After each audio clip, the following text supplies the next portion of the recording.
Hello, ಹೇಳ್ರಿ. ಏನೇ ಮಾಡ್ತಾ ಇದೀಯಾ? ಮನೇಲಿ ಅಡ್ಗೆ ಮಾಡ್ತಾ ಇದೀನಿ. ಅಪ್ಪ ಇಲ್ಲಿ? ನಮ್ಮಪ್ಪ ಬೆಳಗ್ಗೆ ಹೋದವ್ರು ಇನ್ನ ಮನೆಗೆ ಬಂದಿಲ್ಲ. ಅಲ್ಲಿ ಮನೆಗೆ ಏನೇ ಮಾಡ್ತಿರ್ತೀನಿ ನೀನು? ಅಪ್ಪ ನೋಡ್ಕೊಳಕ್ಕಾಗಲ್ವಾ? ನಿಮ್ಮ ಅಪ್ಪನ್ ನೋಡ್ಕೊಂಡು ಕೂತ್ಕೊಳ್ಳೋದೇನ ನನ್ ಕೆಲ್ಸ? ಇಡು ಫೋನ್ನ. ಅಪ್ಪ ಎಲ್ಲೋಯ್ತು? ಇಲ್ಲಿ ಹುಡ್ಕೋದು. ಅಣ್ಣ, ನಮ್ಮಪ್ಪ ಬೆಳಗಿಂದ ಕಾಣಿಸ್ತಾ ಇಲ್ಲ. ನೀವೇನಾದ್ರು ನೋಡಿದ್ರಾ? ಗೊತ್ತಿಲ್ಲ ತಮ್ಮ, ನಿಮ್ಮಪ್ಪ ಒಂದ್ ವಾರ ಅದ್ ನನ್ ಕೈಗೆ ಸಿಕ್ಕಿಲ್ಲ. ಎಲ್ಲಿ ಕುಡಿತವ್ರ ಅಂತ ನಂಗೆ ಗೊತ್ತಿಲ್ಲ. ಲೋ ಮಗ, ಯಾರೋ ಒಬ್ಬ ಕುಡಿದ್ಬಿಟ್ಟು ಬಿದ್ಬಿಟ್ಟು ಅನ್ಕೊಂಡ ಸರ್ಕಲ್ ಅಲ್ಲಿ, ಅದನ್ನೇ ನೋಡ್ತಾ ಇದ್ದೆ. ಅಪ್ಪ,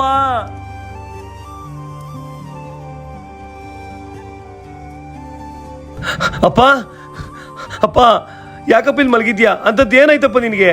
ಮಗ, ಇನ್ಮೇಲೆ ಮನೆಗೆ ಬರಲ್ಲ ಕಣ ನಾನು. ಅಂತದ್ದೇನಾಯ್ತಪ್ಪ? ನೀನ್ ಕೆಲ್ಸಕ್ಕೋದ್ಮೇಲೆ ನಿನ್ನ ಹೆಂಡ್ತಿ ತುತ್ತದ್ಕು ಬೈತಲ್ ಕಣೋ. ಅಪ್ಪ, ನಡಿಯಪ್ಪ ಮನೆಗೆ ಹೋಗೋಣ. ಮಗ, ನಂದೊಂದು ಮಾತು ನೆರವೇರಿಸ್ಕೊಡ್ತೀನೋ? ಏನಪ್ಪ? ನನ್ನನ್ನೆಲ್ಲ ಅನಾಥಾಶ್ರಮಕ್ಕೆ ಬಿಟ್ಬಿಡು. ಚಿಕ್ಕ ವಯಸ್ಸಲ್ಲಿ ಅಮ್ಮನ್ ಕಳ್ಕೊಂಡಿದ್ದೀನಿ. ನಿನ್ ದೂರ ಮಾಡ್ಕೊಂಡು ನಾನು ಬದುಕ್ತೀನ?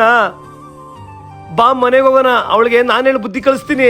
ಎದೋಳಪ್ಪಯ್ಯ, ಅಳ್ಬೇಡ ಎದೋಳಪ್ಪಯ್ಯ, ನಾನಿದ್ದೀನಿ ಇನ್ನ. ನಿನ್ಗೇನ ತೊಂದರೆ ಆದ್ರೆ ನನ್ನ ಹತ್ರ ಹೇಳಪ್ಪಯ್ಯ, ಅದಕ್ಕೆ ಮನೆ ಬಿಟ್ಟು ಬರ್ತಾರಾ?